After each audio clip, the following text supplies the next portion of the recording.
the day of 29 May 2020 as I am teaching you from my video lectures from the Renar Brahmdev PG College Shalimpur Devariya. The subject is the English and topic is the questioning games as I am continuing with my a number of days of the different approaches and methods of the English. These are the and some important topics I already take down on my blackboards, which you can see very clearly, and you can take down also in your notebooks. Today, this my unit is going to freeze. One by one, I will try to describe you what is the in the headings and what is the essence and what is the main elements due to having the methods and different approaches and what the question games and what is the question games इसमें क्या चीज़ होती है इसके बारे में आपको बताने का मैं प्रयास कर रहा हूँ बच्चों। चूंकि मैं बताने का प्रयास कर क्वेश्चन गेम्स होता क्या है, जैसा कि ये नाम से ही स्पष्ट है, क्वेश्चनिंग गेम इस प्रकार का खेल कि जो बच्चों को हम प्रश्न के माध्यम से खेल के माध्यम से उन्हें अंग्रेजी को सही तरीके से उन्हें हम ज्ञान देने का हम प्रयास करते हैं, उसे ही कहते हैं क्वेश्चनिंग गेम्स। इसके अंतर्गत कैसे किस विधि से by this manner this education to be approach to the students. First of all I am going to describe some lines in this games. Class में be divided into two groups. इस खेल के अंतर्गत इस शिक्षा के खेल के अंतर्गत इस शिक्षा अंग्रेजी के सीखने के परिप्रेक्ष्य में इसमें जो है क्लास को यानी जब क्लास को दो भागों में डिवाइड किया जाता है, पूरी क्लास रूम में शिक्षक क्या करते हैं, the teacher divided the whole class into two groups.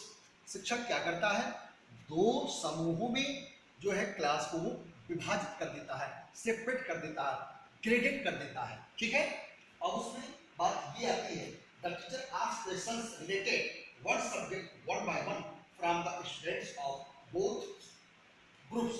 और शिक्षक क्या करता है, इस क्वेश्चनिंग गेम से संबंधित जो है प्रश्नों को दोनों समूहों से पूछता है। दोनों समूह में, जैसे कि मैंने बताया आपको कि क्वेश्चनिंग गेम में पूरे क्लास को दो भागों में डिवाइड कर दिया जाता है। डिवाइड करने के बाद उसमें जो एक गेम हो दो, उसमें शिक्षक क्या करते हैं टीचर कि उस विषय वस्तु से संबंधित जो है प्रश्नों को प्रत्येक ग्रुप के बच्चों से एक एक करके ग्रेजुअली स्टेप बाय स्टेप शिक्षक क्या करते हैं, पूछते हैं। ठीक है, अब उसमें बात आती है कि which group gives more answer right is declared winner. और जैसा कि हम सभी जानते हैं कि जैसे परीक्षा में आप देखते हैं विभिन्न प्रकार के विद्यार्थी परीक्षा में बैठते हैं, इंटरव्यू में बैठते हैं, वाइवा देते हैं। तो कहने का मतलब एक बड़े समूह में बच्चों को वाइवा लिया जाता है, परीक्षा लिया जाता है, तो उसमें जो इंटरव्यू लेने वाले जो लोग होते हैं, जो साक्षात्कार करने वाले लोग होते हैं, जो परीक्षा लेने वाले लोग होते हैं, जो बच्चा उसी ग्रुप में अधिक प्रश्नों का शिक्षक का जवाब देता है या अपने एग्जामिनर का जवाब देता है, बेसिकली वह एक अच्छे अंक का हकदार होता है और उसे ही अच्छे अंक इस ग्रेडिंग के आधार पर उसको प्रदान किया जाता है। ठीक उसी प्रकार से जो ग्रुप जो है अधिक प्रश्नों का उत्तर देता है उसे जो है अधिक अंक जो है प्रदान किया जाता है।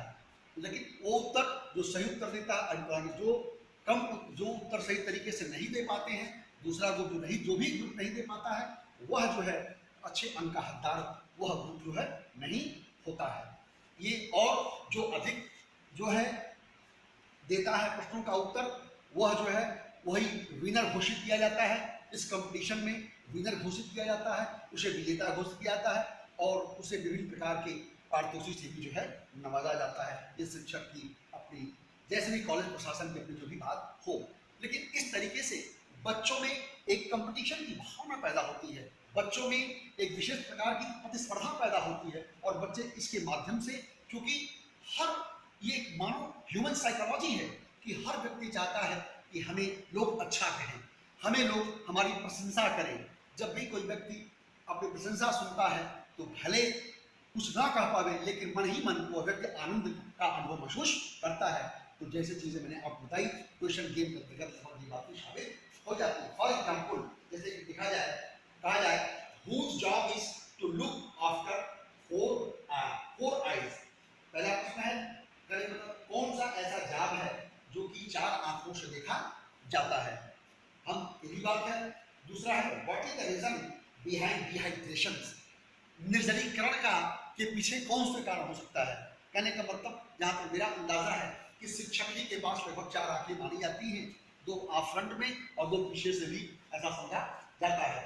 और निर्जली डिहाइड्रेशन का कौन सा कारण होता है। निर्जलीकरण, निर्जलीकरण जो है जब आपके शरीर में पानी की मात्रा कम हो जाती है, when you have लैकनेस of the water in your body, that is called the dehydration. उसे जो है हम निर्जलीकरण के नाम से उसको हम जानते हैं। दूसरा और तीसरा है आपका what is called about the pain in your head. आखिर में जब आपके सिर में दर्द होता है उसे किस नामों से हम पुकारते हैं, उसे क्या कहते हैं, हेडेक कहते हैं। हेडेक, हेडेक के नाम से उसको हम जानते हैं।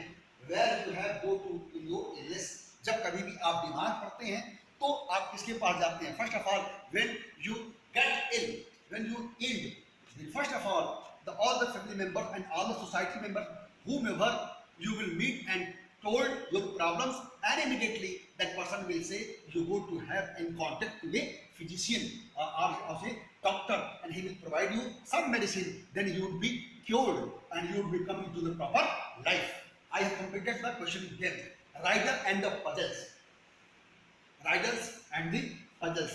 riddles करने का मतलब इसमें ये होता है कि पहेलियों के माध्यम से बच्चों के अंग्रेजी ज्ञान को सुलझाने का प्रयास किया जाता है।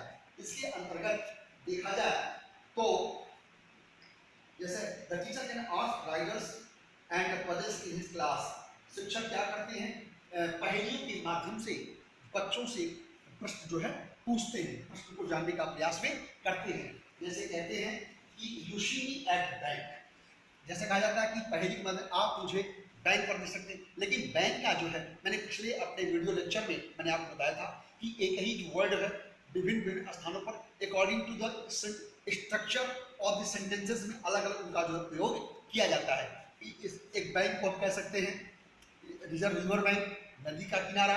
दूसरे सेंस में हम बैंक हम कोई फाइनेंशियल इंस्टीट्यूट के नाम से हम जान सकते हैं और विभिन्न तरीके से इसको हम जान सकते हैं।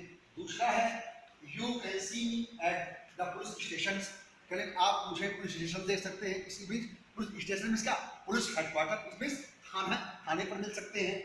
फिर तीसरी बात आती है ड्रेस इन खाकी ड्रेस, और खाकी वर्दी पहनने का मतलब का 2 अर्थ होता है। या एक तो पोस्टमैन होता है जो कि पहले के ज़माने में, अब तो इंफॉर्मेशन टेक्नोलॉजी इतनी डेवलप कर चुकी है, अब तो कभी कभी पोस्टमैन हमारे गांव में या लोकेलिटी में अब कम दिखाई देते हैं, कम दिखाई देते हैं।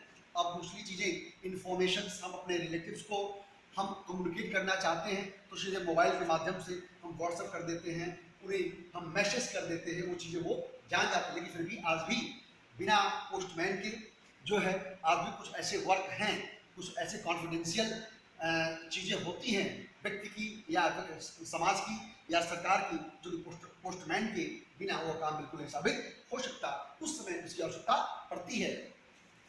फिर दूसरी बात आती है having a rifle on my soldiers, अपने कंधे पर राइफल रखने का मतलब क्या, इन दोज डेज पुलिस ही लोग कंधे पर अपनी बंदूक रखा करते थे और जो है घुमा करते थे। फिर बात आती है you will find I am there, you will find I am there, आप वहाँ मुझे पा सकते हैं जहाँ आप चाहते हैं। पुलिस कांस्टेबल के लिए आई एम इन वर्बेनियंस, आई ए सी वर्बेनियंस, अक्सर जो है साधु सन्यासी लोग, पुजारी ही लोग अपने सर पर ललाट, यदि कोई पूछे वर्बेनियन यूज कौन करता अपने सर पर, तो अक्सर आप कह सकते हैं कि साधु सन्यासी या पूजा करने वालों, one of person who is the atheist, and जो ईश्वर में विश्वास करते हैं, पूजा पाठ करते हैं, ऐसी चीजें शामिल हो सकती है। तो बहुत से एग्जाम्पल्स हैं। आई may be seen sitting at the front of the God's idol, I may be seen sitting in front of the God's idol, कि आप मुझे ईश्वर की मूर्ति के सामने दे सकते हैं। ईश्वर की मूर्ति के सामने वही व्यक्ति बैठता है जो व्यक्ति ईश्वर में आस्था रखता है या जो ईश्वर व्यक्ति की पूजा करता है। इसका मतलब कि आप जो है मंदिर में उस व्यक्ति से मुलाकात उस व्यक्ति की हो सकती है। तो नंबर ऑफ एग्जाम्पल्स मैंने आपको बताया। फिर हम चलते हैं गेसिंग गेम्स की तरफ। गेसिंग गेम यह एक ऐसा गेम होता है जिसमें सोच कर कल्पनाओं के आधार पर ऐसा खेल जो है बच्चों के सामने रखा जाता है। इसमें शिक्षक क्या करते हैं, कुछ कार्ड्स होते हैं, कुछ कार्ड्स में कुछ चीज़ें लिखी होती हैं, उनकी संख्या 30 या 35 होती है। उन्हें विद्यालय क्लास के रूप में उसको जो है काम कर दिया जाता है और प्रत्येक जो है उस कार्ड में कुछ चीज़ें लिखी होती हैं, जिन लिखे हुए चीज़ों के माध्यम से बच्चों को सीखने का प्रयास किया जाता है। ये बात रही। फिर जैसे कि कहने का मतलब जैसे in class teacher thinks a word which is well. कहने का मतलब ये है कि वेल, कहने का वेल WHALE देखा जाए तो WHALE जिसे कहते हैं वेल, वेल मछली, ठीक है। तो कहने का मतलब वेल मछली को जानने के लिए यदि कोई लड़का कुछ चीज़ें पूछता है कि वेल मछली को यदि उन्होंने यल, कुछ बच्चे यल लिखते हैं, कोई डी बताते हैं, तो उसमें नहीं, उसमें वेल मछली की स्पेलिंग किस शब्द से शुरू होगी ये हमको गेस करना है। तो उसमें जो लड़का W बताएगा कि वेल WHALE, मान लीजिए कि लास्ट में L बता दिया और L के माध्यम से कुछ उस बच्चों को क्लू मिल गया और बाकी शेष चीजें जो है अन्य बच्चे इसकी सहायता से बता दिए, तो गेसिंग गेम इस तरीके से यहाँ पर सफल होना मान लिया जाता है कि बच्चे कल्पना के आधार पर एक कोई वर्ड दे दिया जाता है, वे अपने गेस के आधार पर वे जो है उस शब्द को पूरा करने का भी प्रयास करते हैं, जिसमें सब चीजें समाहित की जाती है। और फिर the teacher puts 5 blank columns on blackboards for 5 letters and write। और शिक्षक क्या करते हैं कि पांच अक्षरों के समान गैप को वो जो है क्या करते हैं, वे छोड़ देते हैं। जैसे कि 5 1 2 3 4 5 ये वेल मछली में 5 दिया हुआ है और वे 5 गैप कॉलम को वे छोड़ देते हैं। यदि लड़का यल बता दिया और बाकी उसकी सहायता से बच्चे इसको जो है गेस करके कि यदि यल है लास्ट में ई है, उसे मान किसी को अंग्रेजी वेल की पता हो तो बाकी चीज़ों की सहायता से ये पूरा किया जा सकता है। ये सब चीजें इसमें समाहित की जाती है, ठीक है। और तभी कहने का मतलब इस वेल मछली के शब्द को हम सही तरीके से हम खोज लेते हैं, क्योंकि इसमें जब तक शिक्षक कभी कभी विद्यार्थियों को इस ऐसे गेसिंग गेम के अंतर्गत वे उनका सहयोग भी करते हैं और बच्चे भी दोनों के सहयोग से इस गेसिंग गेम को सही तरीके से जो है समझने में सुनने में हम सफल हो जाते हैं, कोई दिक्कत का सामना नहीं करना पड़ता। फिर चलिए बात आती है कि spelling competitions game, spelling competitions games. इसमें देखा जाए तो स्पेलिंग कहने का मतलब कि किसी भी वर्ड को लिख दिया जाता है, लिखने के साथ इसमें भी क्लास को 2 समूहों में शिक्षक क्या करते हैं, उसको डिवाइड कर देते हैं। और जैसे मान लीजिए कहा जाता है कि बी पेन, पी छोड़ दिया, यहाँ एन कर दिया, तो यहाँ पर निश्चित ही शिक्षक पूछेंगे कि इन दोनों अक्षरों के बीच में ऐसे अक्षर को बताने का प्रयास किया जाए, ऐसे वर्ड लेटर बताया जाए ताकि सार्थक शब्द बन जाए। तो यहाँ पर यदि ई कर देंगे तो क्या हो जाएगा, ये पेन हो जाएगा, इसका मतलब हो जाएगा कलम हो जाएगा। फिर मान लीजिए कहते हैं बैट, बी और टी कर देते हैं। अब शिक्षक फिर दूसरे ग्रुप से पूछेंगे इसमें क्या होता है, तो कहने का मतलब कोई लड़का बता दिया कि ए होता है, तो बैट मानी क्या होता है, बल्ला। इसी बैट में चमगादड़ भी होता है, भी होता है। मान लीजिए अक्सर आपकी परीक्षाओं में ऐसी चीजें पूछी जाती हैं, फिर दे दिया जाता है कि टेलीविजन दे दिया जाए, टेलीविजन है, टेबल है, ठीक है, T A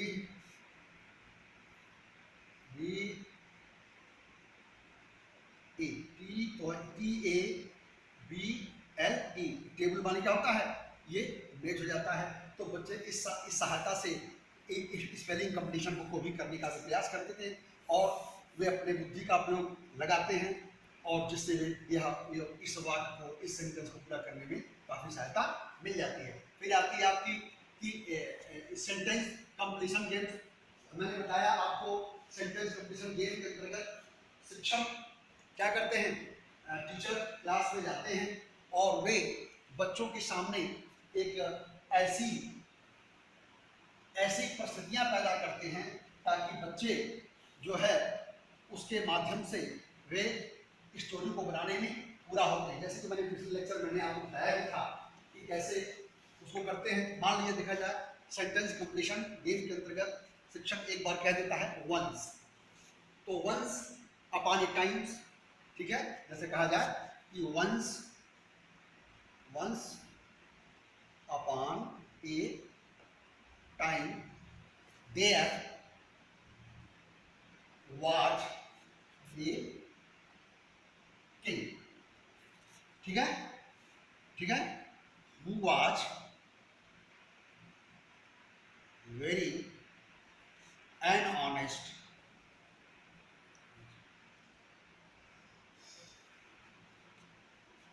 his justice was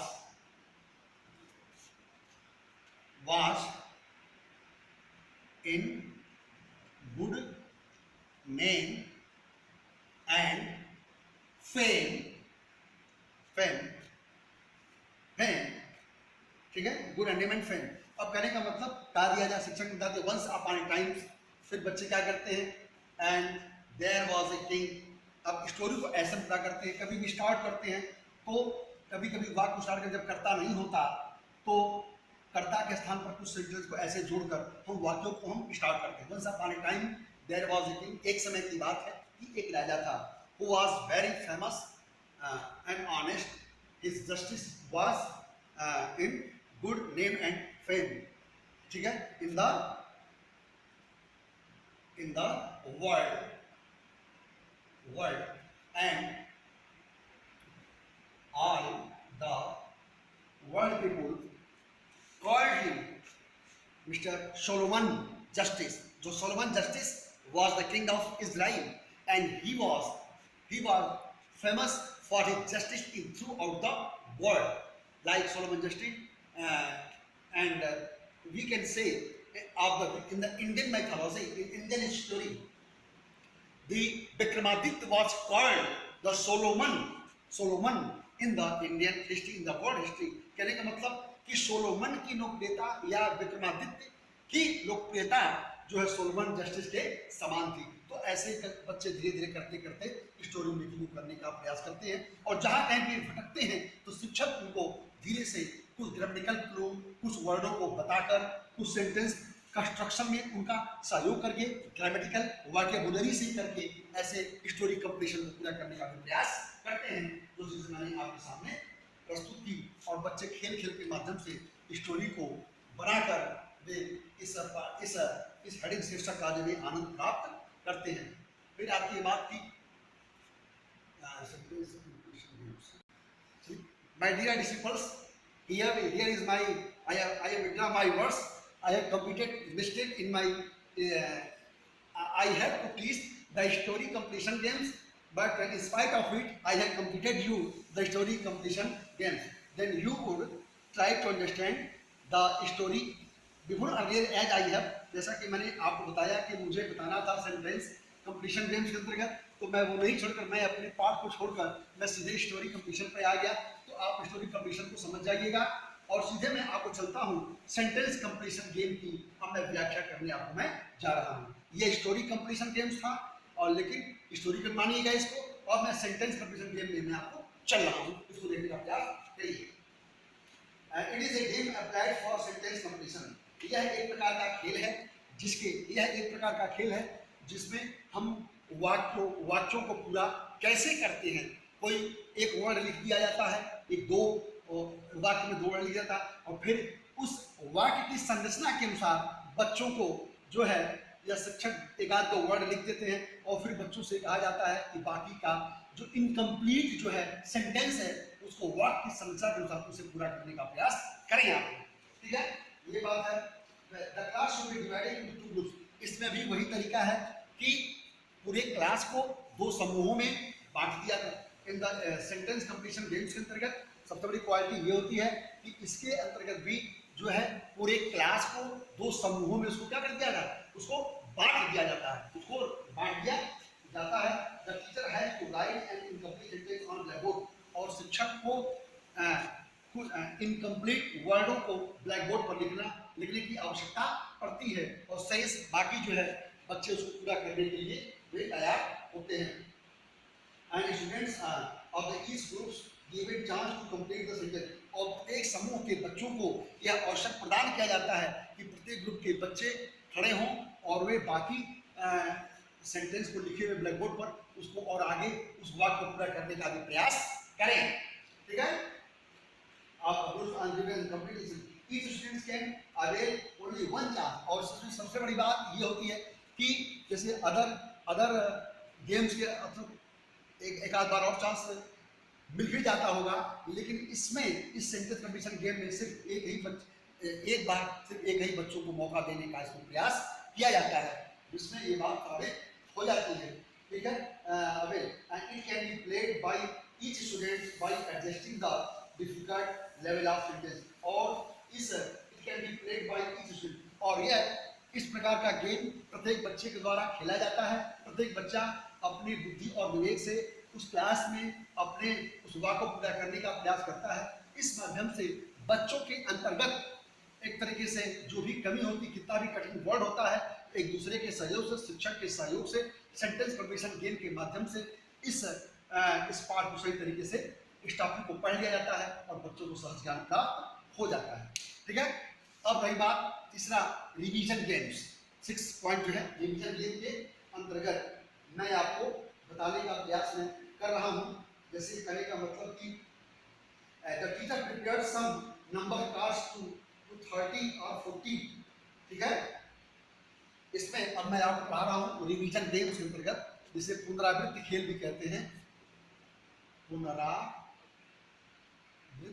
खेल के भी नाम से इसको हम जानते हैं, और इसका क्या मतलब है, इसमें दिया गया है कि the teacher prepare some number cards up to 30 and 50 and hang them in the class, और शिक्षक एक ऐसा कार्ड तैयार करते हैं, एक ऐसा ब्लैक बोर्ड तैयार, एक चार्ट तैयार करते हैं जिसमें 30 या 40 वर्डों को उसमें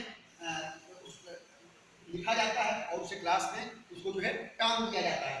ठीक है, each card on each card some task is to be written, और प्रत्येक कार्ड पर कुछ चीजें उस पर लिखी हुई होती हैं। We the students are supposed to do, जो कि विद्यार्थियों को उसकी सहायता कुछ करना होता है।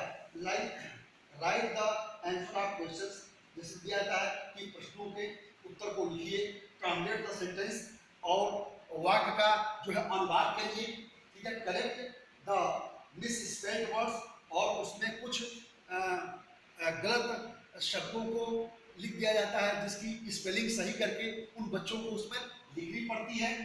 ठीक है, put the words properly and apply the suitable titles, और वाक्यों को सही तरीके से, शब्दों को सही तरीके से, उसको क्रमबद्ध तरीके से करके उसका उचित शीर्षक लिखने का उसमें प्रयास किया जाता है। ये सब चीजें इसमें समाहित होती हैं। And students should be provide a sufficient time at 30 minute to go round the poster and write down the answer, और बच्चों को इस खेल के अंतर्गत लगभग 20 या 30 मिनट का समय दिया जाता है कि प्रत्येक बच्चे उस पूरे चार्ट को, उस राउंड की चार्ट का चक्कर लगाएं, खूब समझें बूझें और प्रश्नों का उत्तर सही उचित तरीके से देने का प्रयास करें। ये सब चीजें इसमें समाहित की जाती हैं। ठीक है, at the time is finished, और जब समय समाप्त हो जाता है, लाइक जैसे कि परीक्षा हाल में जब कुछ समय समाप्त हो जाता है तो द पेपर आर कलेक्टेड, जो बच्चों को पेपर प्रदान किया जाता है, क्योंकि इसमें लंबा समय दिया जाता है, लंबे इसके प्रोसेस होते हैं, तो बच्चों के समय अवधि के अंतर्गत ही उनसे सब कापियों को कलेक्ट कर लिया जाता है और बच्चे उसे पूरा करके जल्दी से, और शिक्षक फिर उनका अवलोकन करते हैं। तो इसमें क्या होता है, it is interesting way to take monthly test and doing the revision work, और इसमें इस कार्य के अंतर्गत बच्चों को बहुत ही आनंद आता है, पढ़ने में, पढ़ाने में शिक्षक को भी आनंद आता है, और बच्चे उस पूरे पढ़ाए गए पाठ का बच्चे पूरे उस सिलेबस का जो है रिवीजन सही तरीके से कर सकते हैं और उनको इस रिवीजन के माध्यम से उनको शिक्षा देने का प्रयास किया जाता है। बच्चों, आज के डेट में मैंने इतना ही, पूरी आपकी जो पहली यूनिट्स थी methods of teaching different approaches, आज मैंने पूरा कंप्लीट किया। इसके अंतर्गत कहीं से भी किसी बच्चे को, हमारे एसएससी को प्रॉब्लम्स हो तो मुझे किसी मेरे कॉन्टैक्ट नंबर पर पूछ सकते हैं। मैं बिल्कुल निसंकोच होकर बिना भय के मैं बताने का प्रयास करूंगा। That's have a nice day today. May God bless you.